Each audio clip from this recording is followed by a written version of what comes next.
কল্পনা করো এইখানে যখন বর্ষা হয় তখন কিন্তু এইখানে যেই সব পরিবারগুলো এইখানে থাকে এনারা কিন্তু এই জায়গা ছেড়ে দিয়ে চলে যায় অন্যত্র। আর এই চরে সবসময় কিন্তু সাপের কিন্তু উপদ্রব কিন্তু লেগেই আছে এই চরে। কাকু এইদিকে বাড়িগুলো কোন দিকে? পেছনে? আমি ভুল রাস্তায় চলে এসেছি, মানে এতটা বড় চর এখানে প্রথমবার এসছি আর জায়গা তো ঘুলিয়ে যাবেই।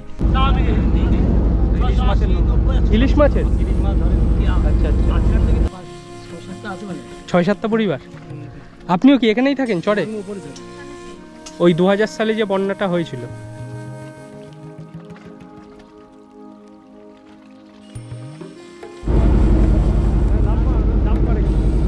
হ্যালো বন্ধুরা, welcome back to my channel. স্বাগত জানাচ্ছি তোমাদের আরও একটা নতুন ভিডিওতে। আজকের ভিডিওতে আমি তোমাদের কোনো দর্শনীয় স্থান কিংবা খুবই সুন্দর জায়গা এমন কিছুতে নিয়ে যাব না।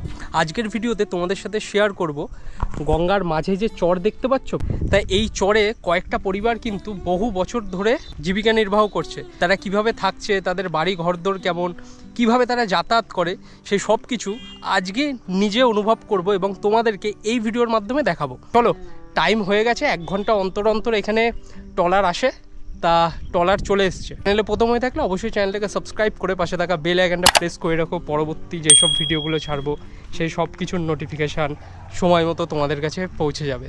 আজকের ভিডিওটা শুরু করা যাক, লেটস গো। নগর ঘাট যাওয়ার আগে এখানে কিন্তু অনেক ছোটোখাটো দোকান আছে, চায়ের দোকান থেকে শুরু করে সব কিছু। আর যত মানুষদের দেখতে পাচ্ছ সব কিন্তু ওই পার থেকে, মানে হুগলির ওই ঘাট থেকে এই পারে এলো।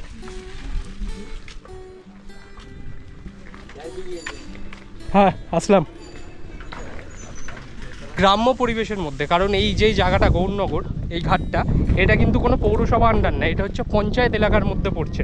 তাই এইখানটা গ্রাম্য পরিবেশ তোমরা ফিল করতে পারবে। আর কত সুন্দর ঘাটটা। তা তাড়াতাড়ি যেতে হবে, আমাদের ট্রলার ছেড়ে দেওয়ার টাইম হয়ে গেছে।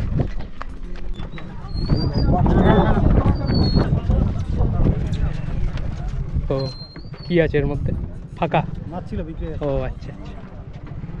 কোথায় যাবেন? ওই হুগলি? হুগলি।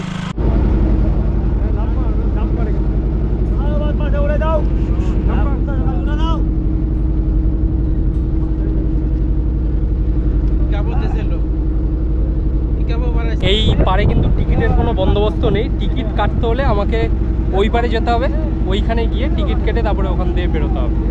এখানে ভাড়া কত পড়ে টিকিটের? এমনি খালি মাথা পিছু 1 জনের 5 টাকা। 5 টাকা, আচ্ছা। এমনি মালপত্র নিয়ে গেলে আলাদা? আলাদা হবে, মাল বুঝে পয়সা। তাহলে আমার ওই ভাড়া পড়বে 5 টাকা।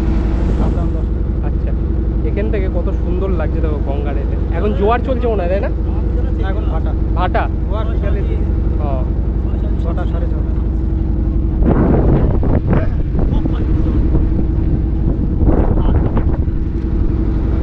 দাদাও কি ওই পারে এই আপনার? আচ্ছা আচ্ছা। এইগুলো নিয়ে কত দূর ওইদিকে? 10 কিলোমিটার। 10 কিলোমিটার। তো এইরকম করে এক পার থেকে আর এক পারে কিন্তু মানুষজন যায়। বুমরার ওভারটাই ক্রুশিয়াল ওভার ছিল। ওই ওভারটাই একদম। তো ফাইনালি পৌঁছে গেছি এই হুগলির ঘাট। এই ঘাটটার নাম কি? এটা গৌরনগর ঘাট। গৌরনগর ঘাট এটাকে? ওইটাও তো গৌরনগর ঘাট। এটা মিলন ঘাট, তাই তো? এটা হচ্ছে হুগলির মিলন ঘাট। তো এইখানে পৌঁছে গেলাম। আর এখন তো জানোই কালকে ইন্ডিয়া জিতেছে T20 ওয়ার্ল্ড কাপ। প্রায় 13 বছর পর ট্রফি এসছে। সব জায়গাতেই খুশির মহল বইছে। এইদিকে হচ্ছে টোটো স্ট্যান্ড। তা যাত্রাপথ কিন্তু বেশ ভালোই ছিল, মোটামুটি গঙ্গার ওপর থেকে প্রায় 10 থেকে 12 মিনিটের একটা সফর ছিল। মানুষজনের সাথে কথা বলতে বলতে, ইন্ডিয়ার টিমের আলোচনা করতে করতে জাস্ট লেভেলের হলো কিন্তু যাত্রাটা। এবার এই দিকে মিলন ঘাটের এই পাশের অ্যাটমসফিয়ারটা ঠিক এমন। প্রচুর কিন্তু টোটো আছে এইখানে। আর এখানে আমাদের টিকিট কাটতে হবে, যে ওই পারে যে টিকিটটা কাটে না, এই পারে এসে টিকিটটা দিতে হবে। 5 টাকা মাথা পিছু টিকিট। 5 টাকা।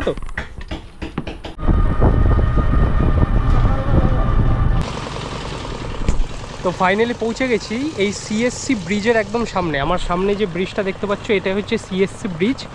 এই দিক থেকে গিয়েই কিন্তু ওই চরের মধ্যে এন্ট্রি করতে হবে। বাসের সিঁড়ি করে দেওয়া আছে। আর কীভাবে দেখো ওপর থেকে সব কিন্তু নিচে নামছে। ওটা কি নিয়ে নামছে? পাথর। এরমভাবেই যাতায়াত করে সবাই, তাই না? হসপিটাল নিয়ে যাবে, কিরমভাবে নামা? পড়ে গেছিলে? কিরমভাবে নামাই কিরাম হসপিটালে ধরো নিয়ে যাবে কাউকে কোনো এরমভাবেই কিংবা ওই নৌকা করে এই পাড়া পার হয়, তাই না?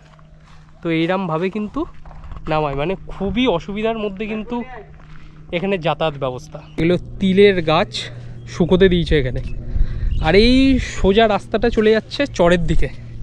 তা খুবই কিন্তু কষ্টকর যাত্রাপথটা। এখান থেকে দেখো নিচের সিঁড়িটা তোমাদের দেখাচ্ছি, এরমভাবে কিন্তু নামছে। আর এই ভাই কালকে পড়ে গেছে, এই ওপর থেকে ডাইরেক্ট নিচে পড়েছো? ও, খুবই কিন্তু অসুবিধা। আর বৃষ্টি হলে এই সব বাঁশের যে সিঁড়ি প্রচুর স্লিপি হয়ে যায়।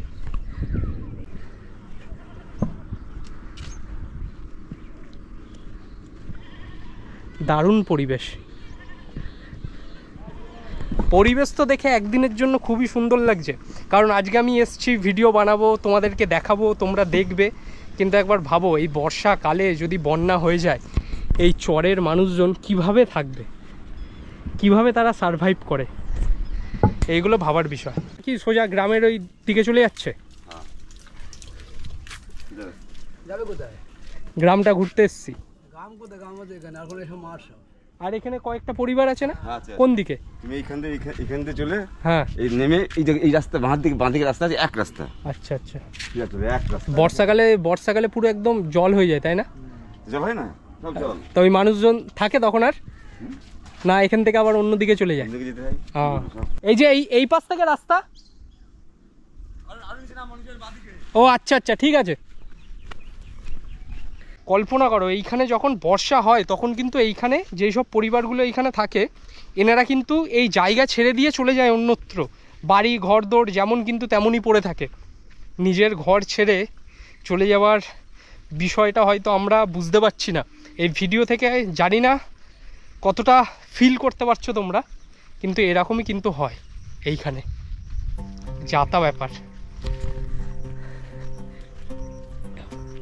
আর এই চরে সবসময় কিন্তু সাপের কিন্তু উপদ্রব কিন্তু লেগেই আছে এই চরে। চারিদিক থেকে গঙ্গা আর মাঝখানে এই চরটা, সেই কারণে সাপ পোকামাকড়ের উপদ্রব কিন্তু এইখানে খুবই প্রবল।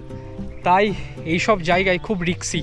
যারা এখানে বসবাস করেন তাদের জন্য তো জায়গাটা ইউজ টু হয়ে গেছে, কিন্তু আমাদের মতো যারা আসে এইখানে তাদের জন্য বেশ একটা চ্যালেঞ্জিং বিষয়। দেখো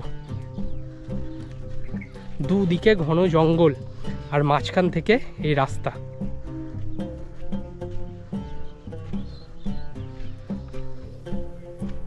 কুল গাছ হয়ে আছে, সামনে খেজুর গাছ, বিভিন্ন প্রজাতির গাছ এখানে। কাকু এইদিকে বাড়িগুলো কোন দিকে? পেছনে? এই পাশে কিছু নেই? ও আচ্ছা, এই পাশে। আচ্ছা আচ্ছা, তা আমি হ্যাঁ আচ্ছা, তা আমি ভুল রাস্তায় চলে এসেছি। মানে এতটা বড় চর, এখানে প্রথমবার এসছি, আর জায়গা তো ঘুরিয়ে যাবেই। তা একজনকে জিজ্ঞেস করলাম ওইখানে, উনি হয়তো মাঠের ওইদিকে কলা গাছের যে বাগান আছে ওই দিকে উনি দেখাশোনা করছেন। তা ওনাকে জিজ্ঞেস করার পর আবার আমাকে বললো যে পেছনের দিকে যেতে হবে। একটা বিষয় দেখে খুবই অবাক হচ্ছি, এইখানেও কিন্তু এই চরের মধ্যে ট্রান্সফরমার বসানো। এইখানের মানুষজনের যাতে অসুবিধা না হয় সেই কারণে কিন্তু বিদ্যুৎ এইখানেও কিন্তু সরবরাহ করা হয়। এখানে একটা ঘর আছে, আর এই পাশটা বেসিক্যালি মানুষজনের কিন্তু ঘনবসতি এলাকা মেবি। ওই যে একজনকে দেখা যাচ্ছে। জেঠু নমস্কার, আপনাদের এই চরটাই প্রথমবার এলাম, এসছি। আপনাদের চরে বসবাস কেমন হয়, আদৌ মানুষজন চরে থাকে কি না কখনো তো জানতাম না, তাই এসছি। কয়েকটা পরিবার থাকে? মানে কটা পরিবার থাকে এখানে টোটাল? 6-7টা পরিবার। আপনিও কি এখানেই থাকেন চরে? আচ্ছা আচ্ছা। আগে ছিল, উঠে গেছে সব বন্যার জন্য। সব এখানে বন্যা হলে পুরো ভেসে যায়, তাই না জায়গা? তা তখন ওই মানুষজন কি করে, সব চলে যায় এখান থেকে? যে ডাঙায় যায়, এই যে বালির চরে বালি কেটেছিল, ওখানে অনেকে ঘর করে থাকে। আচ্ছা আচ্ছা। স্কুল কলেজ আছে, উপরে চলে যায়। স্কুল কলেজ বলতে কি এই চরের মধ্যে আছে না বাইরে? ওপারে। ওপারে। ও আর বলাগড় স্কুল আছে। শ্মশান তো নেই চরের মধ্যে? হ্যাঁ, শ্মশান তো বলাগড় ঘাটে আছে। বলাগড় ঘাটে, মানে এইখান থেকে অনেকটা দূর প্রায়। হ্যাঁ, এই যে দেখতে হেঁটে যেতে হবে। এখান থেকে স্টেশন কতটা? এখান থেকে স্টেশন আপনার মাইল 3 মাইল 3 স্টেশন। আচ্ছা, মানে এইখানে মানুষজন যে থাকে, তবে এইখানে কিন্তু একটা ভালো বিষয় দেখলাম, এখানে ট্রান্সফরমার বসানো, মানে বিদ্যুৎ এখানে ঠিকঠাক আসে। হ্যাঁ, কারেন্ট নিয়েছে ওখানে। ও আচ্ছা, মানে এই জিনিসটা দেখে কিন্তু খুব ভালো লাগলো। মানে চরের মধ্যেও এখানে কিন্তু ঠিক বিদ্যুৎ সরবরাহ করা হচ্ছে এখানকার মানুষের, যাতে প্রবলেম না হয়। মানে কটা থাকে? 5, 6টা 7টা পরিবার মতো থাকে। 6-7টা হবে। বাড়ি ঘর কোন দিকে? ওই দিকে? হ্যাঁ, ওইদিকে আছে। আচ্ছা, তাই এনার সাথে কথা বলে ভালো লাগলো। আপনার নামটা? মনোতোষ সরকার। মনোতোষ সরকার। তাই এনার সাথে কথা বলে ভালো লাগলো। সামনের দিকে যাই, কিছু বাড়ি ঘরগুলো কেমন অবস্থায় আছে সেগুলো তোমাদেরকে দেখাচ্ছি। তাই এইখানে কি রোজ আসেন গরু এরাম চড়াতে? আচ্ছা ঠিক আছে, আসলাম। হ্যাঁ, সামনের দিকে যাই, ঘুরে আসি। এইখানে কথা বললাম, কথা বলে কিন্তু বেশ ভালো লাগলো। মানে গ্রামের মানুষের আন্তরিকতা এত ভালো ব্যবহার করে, মানে কল্পনা করা যায় না। একটা অচেনা মানুষের সাথে কত সুন্দর কথা বললে। 6-7টা পরিবার থাকে শুনলে তোমরা। এইখান থেকেই কিন্তু বাড়ি ঘরগুলো কিন্তু শুরু। এই জায়গাতেই কিন্তু সকলে থাকে। ওখানে ঘরগুলো দেখতে পাচ্ছ, সব এখানে বসবাস করে। এই যে কয়েকটা মাত্র পরিবার এখানে। এইখানে একটা মনে হয় কিছু রান্না ফান্নার জায়গা। এইদিকে আর রাস্তা নেই, তাই না? আচ্ছা আচ্ছা, বাড়ি ঘরগুলো কিন্তু এইখানে এমনই থাকে। বাহ, সুন্দর। এইখানে কিন্তু এরকম মানুষজন কিন্তু থাকেন, 6-7টা পরিবার মতো। টোটাল পুরো দ্বীপ, পুরো মানে চরটার মধ্যে, তাই না? আচ্ছা আচ্ছা, বর্ষায় কখনো এরম হয়নি যে পুরোপুরি ডুবে গেছে জায়গা? আমি তো এসে পর্যন্ত না, কারণ একটা বড় বন্যা হয়েছিল 2000 সালে, সেই ওই 2000 সালে যে বন্যাটা হয়েছিল। আচ্ছা আচ্ছা, এইখানে আপনাদের এই স্কুল বাজার সব কোথায়? মানে সব ওই পারে যেতে হয়? আচ্ছা আচ্ছা, সব ওপারে। এরমভাবে কিন্তু যেতে হয়। তা বেশ কিন্তু ভালো লাগলো কথা বলে। আচ্ছা, আসলাম। হ্যাঁ, তাই এইরকমভাবে কিন্তু ওনাদের প্রতিনিয়ত যেতে হয়। মানে ওনাদের মুখে শুনলাম যে 2000 সালে যে বন্যাটা হয়েছিল সেই সময় এইখানে পুরো ডুবে গেছিলো। আর এই মুহূর্তে কিন্তু সেরকম কিছু অসুবিধা হয় না। এখানে বৈদ্যুতিক তার আছে, ইলেকট্রিক্যাল ব্যবস্থা আছে, তাই এনাদের কিছু সেই রকমভাবে প্রবলেম ফেস করতে হয় না। যদি খুবই ভারী বর্ষণ হয় তাহলে এই জায়গাগুলো হয়তো জলমগ্ন হয়ে যায়, কিন্তু সেটা তারা এত বছর ধরে থেকে এখানে অ্যাডজাস্ট হয়ে গেছে। সম্পূর্ণ কিন্তু খেজুর গাছ দিয়ে কিন্তু চারিদিকটা আবদ্ধ। মানে খেজুর গাছ থেকে শুরু করে নারকেল গাছ খুব একটা দেখলাম না এইদিকে, তবে ডুমুর, আমড়া, এইসব গাছ কিন্তু এই চরের মধ্যে প্রচুর।